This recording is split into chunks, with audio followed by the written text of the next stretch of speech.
శ్రీమాత్రే నమః. అందరికీ కూడా మొదటి శ్రావణ శుక్రవారం శుభాకాంక్షలు. ఆ అమ్మవారి ఆశీస్సులు అందరికీ ఉండాలని మనస్ఫూర్తిగా ఆ తల్లిని వేడుకుంటూ ఈ రోజు మనం మొదటి శ్రావణ శుక్రవారం వ్రతకథ గురించి తెలుసుకుందాం. ఒకప్పుడు పరమేశ్వరుడు సనత్ కుమారుడికి ఇలా వివరించి చెప్తాడు. ఓ సనత్ కుమారా, ఈ రోజు నీకు శ్రావణ శుక్రవారం వ్రతం గురించి చెబుతాను, విను. ఈ వ్రతం చేయటం వల్ల సమస్త విపత్తులు దూరమై ప్రాణి సకల సిరి సంపదలతో విరజిల్లుతాడు. శ్రావణ శుక్రవారం రోజున జీవంతికాదేవి వ్రతాన్ని తప్పక ఆచరించాలి. ఈ వ్రతాన్ని ప్రధానంగా మహిళలు తమ పిల్లల క్షేమం కోసం ఆచరిస్తారు. ఓ సనత్ కుమారా, ముందుగా ఈ వ్రత విధానం గురించి చెబుతాను, విను. శ్రావణ మాసంలో శుక్రవారం రోజున ప్రాతకాలాన్ని నిద్రలేచి శిరస్నానం చేసి ఎరుపు రంగు వస్త్రాలను ధరించి సంకల్పం చేసుకోవాలి. ఒక వేదికపై జీవంతికాదేవి ప్రతిమను స్థాపించి ఎర్రని పుష్పాలతో కుంకుమతో అమ్మవారిని పూజించాలి. ధూపదీప నైవేద్యాలు సమర్పించాలి. 5 ఒత్తులు కలిగినటువంటి దీపం వెలిగించాలి. నైవేద్యంలో ఎరుపు రంగు ఫలాలను, గోధుమ పిండి, చక్కెర, నెయ్యి కలిపి వేసినటువంటి కేసరిని అమ్మవారికి సమర్పించాలి. జీవంతికాదేవి వ్రతంలో పసుపును వాడకూడదు. ఈ రోజున ఈ వ్రతం చేసేవారు పసుపు రంగు బట్టలు కాని ఆభరణాలు కాని ధరించకూడదు. తర్వాత అమ్మవారికి హారతి ఇచ్చి జీవంతికాదేవి యొక్క వ్రతకథను పఠనం లేదా శ్రవణం చేయాలి. ఈ వ్రతం చేసేవారు తప్పక ఉపవాసం ఉండాలి. అమ్మవారికి సమర్పించినటువంటి కేసరి, ఎరుపు రంగు ఫలాలను మాత్రమే ఈ రోజు భుజించాలి. కేసరి ఒక్క పూట మాత్రమే స్వీకరించాలి.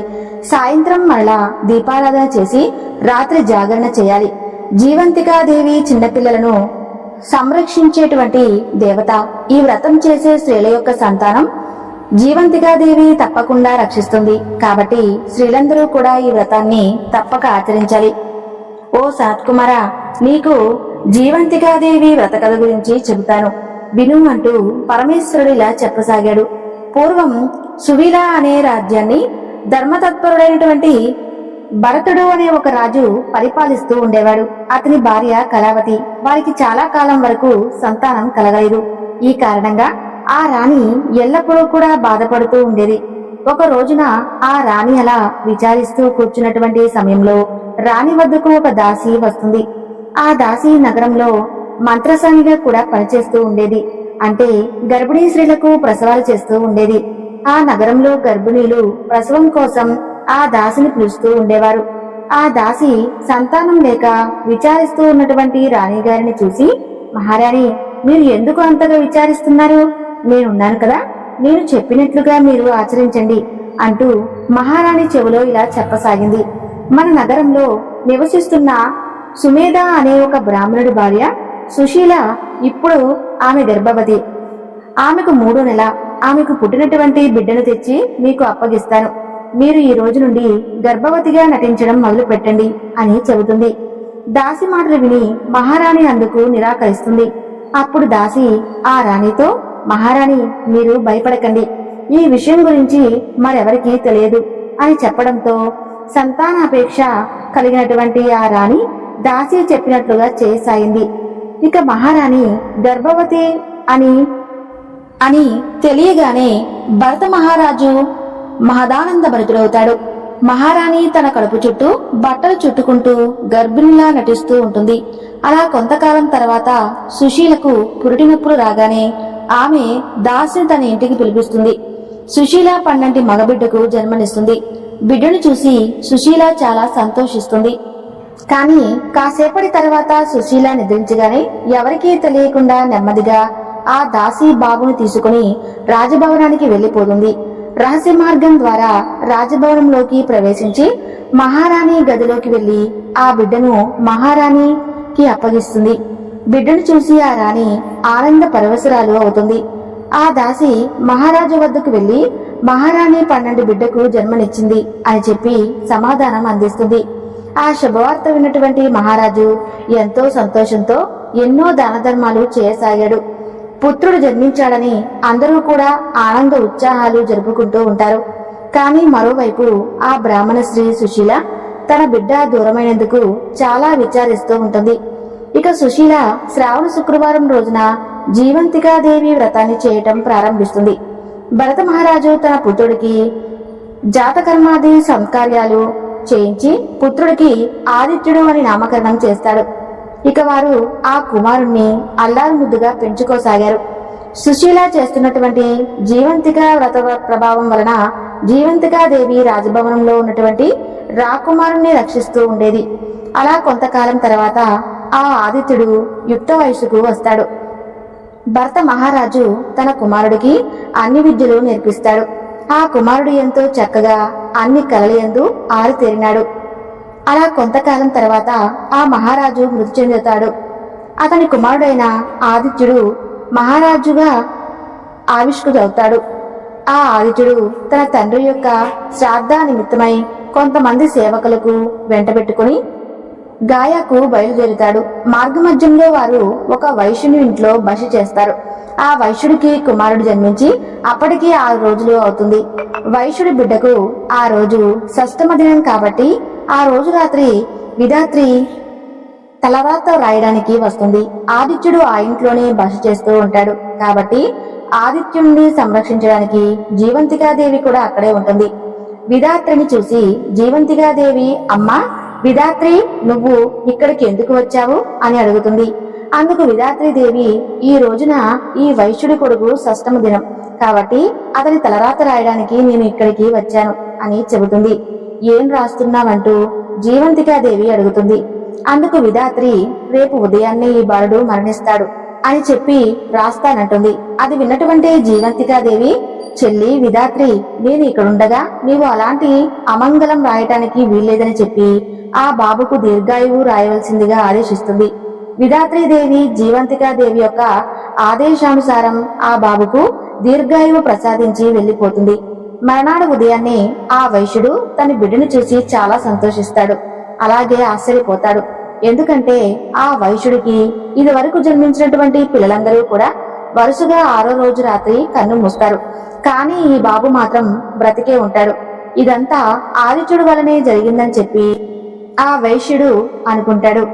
ఆదిత్యుడు మహాత్ముడు అని చెప్పి, పుణ్యాత్ముడు అని చెప్పి అతను తన ఇంట్లో బస చేయటం వల్లే తన కుమారుడు బ్రతికి బట్ట కట్టాడని చెప్పి అనుకుంటాడు. మరునాడు ఉదయం ఆదిత్యుడు తన ప్రయాణాన్ని కొనసాగించడానికై బయలుదేరగా ఆ వైశ్యుడు ఆదిత్యుడితో ఇలా అంటాడు. రాజా, మీరు మళ్ళా తిరిగి వెళ్లేటప్పుడు కూడా నా ఇంట్లోనే బస చేయాలి అంటూ పదే పదే ప్రాధేయపడతాడు. సరేనని చెప్పి ఆదిత్యుడు వైశ్యుడికి చెప్పి వెళ్లిపోతాడు. పిండదానం చేస్తున్న సమయంలో ఆదిత్యుడికి 2 చేతులు కనిపిస్తాయి. అందులో ఒక చేయి దేవతా చేయిలా అనిపిస్తుంది. ఈ విషయం గురించి ఆదిత్యుడు అడుగుతాడు. కానీ వారు సమాధానం చెప్పలేకపోతారు. ఇక ఆదిత్యుడు శ్రాద్ధకర్మ కార్యక్రమాన్నంతా కూడా పూర్తి చేసి గాయం నుండి తన ఇంటికి రావడానికి బయలుదేరతాడు. మార్గ మధ్యలో మరలా ఆ వైశ్యుడు ఇంట్లో బస చేస్తాడు. ఆ రోజున ఆ వైశ్యుడు 2వ కుమారుణ్ణి షష్టమ దినం కాబట్టే ఆ వైశ్యుడికి మరొక కొడుకు పుట్టి 6 రోజులు ఎటువంటి సమయం ఆ సమయంలోనే ఆదిత్యుడు వారింట్లో బస చేస్తూ ఉంటాడు. కుమారుడు షష్టమ రోజు కాబట్టి ఆ రోజు రాత్రి మరలా వేదాత్రేదేవి అక్కడకు విద్య రావడానికి అక్కడికి వస్తుంది. ఆదిత్యుడిని సంరక్షిస్తూ అక్కడే ఉన్నటువంటి జీవంతికాదేవి మరలా విధాత్రీదేవిని, నీవు ఈ రోజు ఈ బాలుడి జాతకంలో ఏమి రాస్తావు అని అడుగుతుంది. అందుకు విధాత్రీదేవి, రేపు ఉదయాన్నే ఈ బాబు మరణిస్తాడు అని చెప్పి రాస్తాను అని అంటుంది. జీవంతికాదేవి మరలా ఈ బాబుకు కూడా దీర్ఘాయువును రాయమంటూ ఆదేశిస్తుంది. అందుకు విధాత్రి, ఈ బాబుకు కూడా జీవంతికాదేవి ఆదేశానుసారంగా దీర్ఘాయువును ప్రసాదిస్తుంది. జీవంతికాదేవి అలాగే విధాత్రీదేవి మాట్లాడుకున్నటువంటి సమయంలో ఆదిత్యుడికి మెలకువ వస్తుంది. అతడు పడుకొని వారిద్దరి మాటలను వింటూ ఉంటాడు. ఇక విధాత్రీదేవి జీవంతికాదేవిని, అమ్మా, మీరు ఈ వైశ్యుడి ఇంటికి ఎందుకు వచ్చారు అని అడుగుతుంది. అందుకు జీవంతికాదేవి, చెల్లి, ఈ ఆదిత్యుడి తల్లి శ్రావణ శుక్రవారం రోజున నా వ్రతం చేస్తూ ఉంటుంది కాబట్టి ఈ బాలుణ్ణి నేను సంరక్షించి జాగ్రత్తగా కాపాడుకుంటూ వస్తాను కాబట్టి అతనితో పాటు నేను కూడా ఇక్కడికి రావాల్సి వచ్చింది అని చెబుతుంది. విధాత్రీదేవి సరేనని చెప్పి అక్కడి నుండి వెళ్లిపోతుంది. మర్నాడు ఉదయం ఆ వైశ్యుడు తన 2వ కుమారుడు కూడా బ్రతికి ఉండడం చూసి మహదానంద భరితులవుతాడు. ఆదిత్యుడి యొక్క పుణ్య ప్రభావం వలనే తన ఇద్దరు కుమారులు బ్రతికారని చెప్పి ఆ వైశ్యుడు తెలుసుకుని ఆదిత్యుడికి కృతజ్ఞతలు తెలియజేస్తాడు. తర్వాత మహారాజు తన నగరానికి బయలుదేరుతాడు. రాజభవనానికి చేరుకోగానే ఆదిత్యుడు తన తల్లిని, అమ్మా, నీవు ఏ వ్రతం చేస్తున్నావు అని అడుగుతాడు. అందుకు రాణి, నేను ఏ వ్రతం చేయలేదే, అసలు చేయటం కూడా లేదే, నాకు రాదు కూడా అని చెబుతుంది. అది విన్నటువంటి ఆదిత్యుడు మహారాణి తనను కన్నతల్లి కాదని చెప్పి తెలుసుకుంటాడు. ఇక తన కన్నతల్లి ఎవరో తెలుసుకోవాలనుకుంటాడు. శ్రావణ మాసం రాగానే శుక్రవారం రోజున నగరంలో ఉన్నటువంటి స్త్రీలందరూ కూడా పసుపు రంగు వస్త్రాలు ధరించి రాజభవనానికి భోజనానికి రావాలని చెప్పి భటుల ద్వారా ప్రకటింపు చేస్తాడు. మహారాజు గారి ఆదేశానుసారం నగరంలో ఉన్నటువంటి స్త్రీలందరూ పసుపు రంగు వస్త్రాలు ధరించి రాజభవనానికి వస్తారు. రాజు వారందరికీ కూడా భోజనాలు ఏర్పాటు చేస్తాడు. వారందరూ భోజనం చేస్తున్నటువంటి సమయంలో మహారాజు భటులని, నగరంలో ఉన్నటువంటి స్త్రీలందరూ కూడా వచ్చారా అని అడుగుతాడు. అప్పుడు భటులు, మహారాజా, ఒక్క బ్రాహ్మణ స్త్రీ తప్ప నగరంలో ఉన్నటువంటి స్త్రీలు మొత్తం ఇక్కడికి వచ్చారు అని చెబుతాడు. ఇక ఆ బ్రాహ్మణ స్త్రీ జీవంతికాదేవి వ్రతం చేస్తున్నందున పసుపు రంగు వస్త్రాలను ధరించి తాను రాలేను అని చెప్పి చెబుతుందట. అది విన్నటువంటి ఆ రాజు సత్యాన్ని తెలుసుకుని తన తల్లి కోసం ఎరుపు రంగు వస్త్రాలను పంపిస్తాడు. మహారాజు ఎంపిక చేసినటువంటి ఎరుపు రంగు వస్త్రాలను ధరించి సుశీల రాజభవనానికి వస్తుంది. అలా సుశీల తన కుమారుణ్ణి చూడగానే ఆమె స్థానం నుండి క్షీరదారులు వెలువడి ఆదిత్యుడి ముఖంలో పడతాయి. ఆ దృశ్యం చూసినటువంటి వారందరూ కూడా ఆశ్చర్యగతులు అవుతారు. ఇక సుశీల తన యొక్క మాతృత్వపు ఆప్యాయతతో కుమారుణ్ణి కౌగలించుకుంటుంది. ఇక మహారాజు ఎంతో సంతోషించి తన తల్లిని రాజభవనంలోకి తీసుకువచ్చాడని పరమేశ్వరుడు సనత్ కుమారుడికి శ్రావణ మాసంలో చేసినటువంటి జీవంతిగాదేవి యొక్క వ్రతమహత్యం గురించి ఈ విధంగా వివరిస్తాడు. మరి ఈ రోజున ఈ పవిత్ర కథను తప్పకుండా విన్నవారికి పరమేశ్వర అనుగ్రహంతో పాటు జీవాంతిగాదేవి యొక్క అనుగ్రహం కూడా లభిస్తుంది. ఒకప్పుడు కైలాసంలో పార్వతీదేవి పరమేశ్వరుని చూసి, ఓ ప్రాణనాథ, భూలోకంలో ఉన్నటువంటి మానవులందరూ కూడా ధనార్జన కోసం ఎడతెరిపి లేకుండా శ్రమపడుతూనే ఉన్నారు కదా, అయినప్పటికీ వారిలో అతి కొద్ది మంది మాత్రమే ఐశ్వర్యవంతులుగా కావడానికి, అత్యధిక సంఖ్యలో దరిద్రులుగా ఉండటానికి కారణం ఏమిటి అని అడగగా పరమేశ్వరుడు చిరునవ్వు నవ్వి, దేవి, సర్వము కూడా వైభవ లక్ష్మీదేవి యొక్క అనుగ్రహంతో లభిస్తుంది. ఆమె దయను బట్టి ఉంటుంది. సమస్త సంపదలకు, ధనధాన్యాలకు ఆవిడ ఆదిదేవత. కాబట్టి ఎవరైతే ఈ సత్యాన్ని తెలుసుకుని ఆ వైభవ లక్ష్మి అందు భక్తి కలిగి సదా ఆమెను ఆరాధిస్తూ ఉంటారో, వైభవ లక్ష్మీదేవి యొక్క వ్రతాన్ని ఆచరిస్తూ ఉంటారో, వారి పట్ల ఆ తల్లి యొక్క కృపా కటాక్షాలు ప్రసరింపబడతాయి. అలా ఆమె దయకు పాత్రులైన వాళ్ళు మాత్రమే తమ కృషిలో విజయులై అఖండ వైభవాలను సాధించగలుగుతారు. ఎవరైతే ఆమెను తృణీకరించి ఆమె అనుగ్రహాన్ని విస్మరించి అంతా కూడా వారి యొక్క స్వయం కృషి అని చెప్పి విర్రవీగుతారో, ఎవరైతే లక్ష్మీదేవి స్వరూపమైనటువంటి ధనాన్ని ఆశ్రయించుకుంటారో వాళ్ళు ఏనాటికి కూడా ధనవంతులు కాలేరు. వారి కష్టమంతా కూడా వృధా అవుతుంది. కాబట్టి ఎవరైతే ధనవంతులు కావాలనుకుంటున్నారో వాళ్ళు అవసరం ఆ వైభవలక్ష్మి యొక్క వ్రతాన్ని ఆచరించాలి. అప్పుడే ఆమె కరుణకు పాత్రులై అఖండ శ్రీ సంపదలతో రాజవైభోగాలతో తులతూగుతారని చెబుతారు. అప్పుడు పార్వతీదేవి, ఓ ప్రభు, అసలు ఆ వైభవలక్ష్మి ఎవరు, ఆమె చరిత్ర ఏమిటి, ఆ యొక్క వ్రతమహత్యం ఏమిటి, నాకు పూర్తిగా సెలవివ్వండి స్వామి అని వేడుకగా పరమేశ్వరుణ్ణి ప్రార్థిస్తుంది. ఓ దేవి, అత్యంత పుణ్యదాయకమైనటువంటి వైభవలక్ష్మి వ్రత కథ గురించి శ్రద్ధగా చెప్తాను విను అని చెప్పి, పూర్వం ఒకప్పుడు భృగ మహర్షి ఆ పరాశక్తి కోసం తపస్సు చేస్తాడు. అందుకు తల్లి సంతోషించి మునికి ప్రత్యక్షమై ఏం వరం కావాలో కోరుకోమని అడిగింది. అప్పుడు భృగు మహర్షి ఆమెకు నమస్కరించి, తల్లి, ఈ ప్రపంచం మొత్తం 3 ముఖ్య అవసరాలు శక్తి, యుక్తి, భుక్తి అనే వాటిపైన నడుస్తుంది. మహామాయమైనటువంటి నీ శక్తి కళ పార్వతి అయి పరమేశ్వరుడికి అర్ధాన్నిగా సేవింపబడుతుంది. నీ విద్యా కళ సరస్వతి అయి బ్రహ్మతో మసులుతుంది. ఇక నీ స్థితి కారకమైనటువంటి నీ యొక్క వైభవ కళతో నా కుమార్తెగా జన్మించమ్మా అని వేడుకుంటాడు. ఆ తల్లి అతని కోరికను మన్నిస్తుంది. తత్ఫలితంగా పరాశక్తి యొక్క సత్ఫలితమ్మగా భృగువుకు వైభవలక్ష్మిగా అవతరిస్తుంది. భృగు మహర్షి ఆమెను శ్రీ మహావిష్ణువుకిచ్చి వివాహం జరిపిస్తాడు. శ్రీహరి కోరికపై ఆ భార్గవీదేవి దేవతలందరికీ కూడా ఎనలేనటువంటి సంపదలను వైభవాలను సంతరించి స్వర్గలక్ష్మిగా వాసుకెక్కుతుంది. కాని ఐశ్వర్యమాతతో ఇంద్రుడు చేసినటువంటి ఒకానొక దోహానికి దూరవాసులు ఇచ్చినటువంటి శాపం కారణంగా వైభవలక్ష్మి దూరం అవుతుంది. ఇంద్రుడు దరిద్ర పీడితుడై శ్రీ మహావిష్ణువును ఆశ్రయిస్తాడు. భార్య విరహత అయినటువంటి శ్రీ మహావిష్ణువు కూడా ఆలోచించి లక్ష్మీమాయమైనటువంటి క్షీరసాగరాన్ని మదించడం వలనే పునః కలుగుతుందని చెబుతాడు. ఆ కారణంగా దేవాసురుడు మందరగిరి కవ్వంగాను వాసుకి అనే మహాసర్పాన్ని కవ్వపు తాడుగాను అమర్చి క్షీరసాగరాన్ని మదించగా వైభవలక్ష్మి ఆ సముద్రం నుండి ఆవిర్భవించి లోకాలను కరుణిస్తుంది.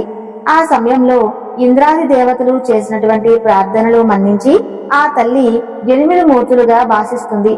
ఆ 8 మూర్తులే ఆదిలక్ష్మి, ధాన్యలక్ష్మి, ధైర్యలక్ష్మి, రాజ్యలక్ష్మి, సంతానలక్ష్మి, విజయలక్ష్మి, విద్యాలక్ష్మి, ధనలక్ష్మి. ఈ 8 మూర్తులలో సర్వశ్రేష్టమైనదే ధనలక్ష్మీదేవి. ఆమె ఐశ్వర్యలక్ష్మి, వైభవలక్ష్మి అని పిలుస్తారు. సర్వ ఐశ్వర్య ప్రదాత అయినటువంటి ఆ తల్లి మహాభిమాని. ఆమె ఎందుకు కొంచెం కూడా అపచారం జరిగినా ఆ తల్లి మన్నించదు. అందుకు ఉదాహరణగా మీకు ఒక కథ చెబుతాను. పూర్వం త్రిమూర్తులలో ఎవరు సాత్వికులు పరీక్షించుదై ఋషులు కలిసి లక్ష్మీదేవి తండ్రి అయినటువంటి భృగుని నిర్ధారించారు. తత్కారణంగా ముందుగా సత్యలోకానికి వెళ్ళినటువంటి భృగు అక్కడ అవమానం ఎదురైంది. తన రాకను పట్టించుకోలేదని ఆ మహర్షి బ్రహ్మదేవుని శపించి కైలాసానికి వెళ్ళాడు. అక్కడ కూడా పార్వతీ పరమేశ్వరులు లీనమైనటువంటి తన రాకను గమనించకుండా ఏమీ ఎనలేని వారి వలె ఉన్నారు. సరస్సు సల్లాపాల్లో మునిగి ఉన్నారు. అది చూసినటువంటి ఆ భృగువు పట్టరాని కోపంతో అక్కడ నుండి వైకుంఠానికి వెళ్ళాడు. అక్కడ లక్ష్మీనారాయణులిద్దరూ కూడా పాచికలాటలో ఉండిపోయి భృగువును గమనించలేదు. అందుకే మహర్షి పట్టరాని కోపంతో విష్ణువు యొక్క వక్షస్థలంపై తన్నాడు. అయినా విష్ణువు కోపించకుండా అతి శాంతంగా ఆ మహర్షిని ఆరాధించి శాంతపరిచి పంపివేశాడు. కానీ దాని యందు నిమిత్తమై లక్ష్మీదేవి అలిగింది. తన నివాస స్థానమైనటువంటి విష్ణు వక్షస్థలాన్ని భృగు శిక్షించకుండా వదిలిపెట్టినటువంటి శ్రీహరిని మీద అలిగి వైకుంఠాన్ని విడిచి వెళ్లిపోయింది. ఆ విధంగా వైకుంఠాన్ని విడిచి భక్తుల మీద ప్రేమతో భూలోకానికి విచ్చేసి కోరహార్పూర్ ముందు ఉంది. ఓ పార్వతి, భక్త సులభ అత్యంత కరుణామయి అయినటువంటి ఆ తల్లి లీలలు ఎన్ని చెప్పినా కూడా తనివి తీరవు తెలుసా. అందుకు ఉదాహరణగా మరొక కథ చెబుతాను, విను. చాలా కాలం క్రితం ప్రతిష్టానపురంలో శీల, సుశీల, గుణశీల, వేషాల అనే 4 అక్కా చెల్లెళ్ళు ఉండేవారు. ఆ వైభవలక్ష్మీదేవి యొక్క భక్తులైనటువంటి ఆ 4 కన్యలకు కూడా వారు ఉన్నటువంటి ఊరిలోనే ఉన్నత వంశ సంజాతులైనటువంటి 4 యువకులతో వివాహాలు జరిగాయి. ఆ పిల్లల అదృష్టవశాత్తు వారి భర్తలు 4 కూడా వివిధ వృత్తుల ద్వారా చక్కని సంపాదన కలిగి ఆస్తిపరులై ఆరోగ్యవంతులై విరాజిల్లుతూ ఉన్నారు. కానీ రాను రాను వారిలో అహంకారం తలెత్తింది. దైవచింతన తగ్గింది. వైభవలక్ష్మీదేవి అనుగ్రహం వలనే వారికి వచ్చిందన్న విషయాన్ని విస్మరించి అంతా కూడా వారి యొక్క ప్రయోజకత్వమే అని చెప్పి ఎంతో గర్వంతో ఉన్నారు. మహాపండితులైన శీల భర్తకు తన పాండిత్యం వల్లే ప్రపంచం తనను గౌరవిస్తుంది అనేటువంటి భావన కలిగింది. ఇందులో లక్ష్మీదయ ఏముంది? నా నోట్లో విద్య ఉంది. ఎంత గొప్ప వాళ్ళకైనా నాకు డబ్బు ఇచ్చి సన్మానించగా ఏం చేస్తారని చెప్పి అనుకుంటాడు. అంతటి ధనవంతులైన తన విద్య ముందు బలాదూర్ అనుకుంటాడు. అందుకు లక్ష్మీదేవి కోపగించి అతనికి తగినటువంటి గుణపాఠం చెప్పాలనుకుంది. అంతటితో అతని సంపాదన పూర్తిగా పోతుంది. అతని పాండిత్యానికి విలువ లేకుండా పోతుంది. సంపాదించినటువంటి ధనమంతా కూడా ఖర్చైపోతుంది. చివరకు కట్టుబట్టలతో మిగులుతారు. అతని దారిద్ర్యాన్ని చూసి సమాజం అతన్ని దూరంగా పెడుతుంది. అతని కుటుంబం మొత్తం ఆకలి దప్పికలతో అలమటిస్తూ ఉంటారు. రాజుగారి ఆస్థానంలో ఉపదళాధిపతిగా ఉండేటువంటి సుశీల భర్త ఒకానొక యుద్ధంలో అపూర్వ విజయం సాధించి రాజు చేత గౌరవం పొంది అహంకారంతో తన బలం ముందు ప్రపంచమంతా కూడా దాసోహమే అని చెప్పి విర్రవీగాడు. తన ధనార్జనకు తన బలమే కారణమని చెప్పి భ్రమిస్తాడు. అందుకు లక్ష్మీదేవి ప్రమేయం ఏమీ లేదనుకుంటాడు. అందుకే అమ్మవారు ఆగ్రహిస్తుంది. అంతటితో అతనిలో సద్బుద్ధి నశిస్తుంది అనుకుని వైర్యంతో ఒక గొప్ప ధనవంతుడితో గొడవకు దిగుతాడు. అతన్ని తన అడిగినటువంటి ధనం ఇవ్వకపోతే నాశనం చేస్తాను అంటాడు. అందుకు భయపడినటువంటి ఆ ధనవంతుడు మహారాజును ఆశ్రయించి సుశీల భర్త మీద మరిన్ని లేనిపోని విషయాలు కూడా నూరిపోసి తనను కాపాడమంటూ రాజును వేడుకుంటాడు. వెంటనే ఆ రాజు తన సేనలను పంపించి సుశీల భర్తను బంధించి తీసుకురమ్మంటారు. ఆ రాజభటులు అతన్ని బంధించి రాజు ముందు నిలుపుతారు. న్యాయస్థానంలో రాజు అతన్ని విచారించి అతని ఆస్తిపాస్తులు అన్నీ కూడా స్వాధీనం చేసుకుని అతని చెరసాలలో బంధిస్తారు. ఈ విధంగా సుశీల కాపురం కష్టాల పాలవుతుంది. వ్యాపారస్తులైనటువంటి గుణశీల భర్త దైవానుగ్రహం కన్నా కూడా తన తెలివితేటలే వ్యాపారంలో ముఖ్యమని చెప్పి తన పెట్టుబడిలో మాటకారితనంతో మాత్రమే సంపాదించగలనని చెప్పి సంపాదించినంతా కూడా దైవానుగ్రహం వల్లనే అనుకోవటం మూర్ఖత్వం అని చెప్పి భావిస్తాడు. అలా అతను దైవారాధనలన్నీ కూడా మానేస్తాడు. అతని తలపొగరు వల్ల సాటి వ్యాపారులు అతనికి సహకరించడం మానేస్తారు. అతని వ్యాపార లావాదేవీలు సన్నగిల్లి అతని రాబడి తగ్గి అతని కుటుంబం దారిద్ర్యంలో మునిగిపోతుంది. ఇక చివరిదైనటువంటి విశాల భర్త మంచివాడే, కానీ పూజలు వ్రతాలంటూ వృధా ఖర్చు చేయడం దేనికి అనుకుంటాడు.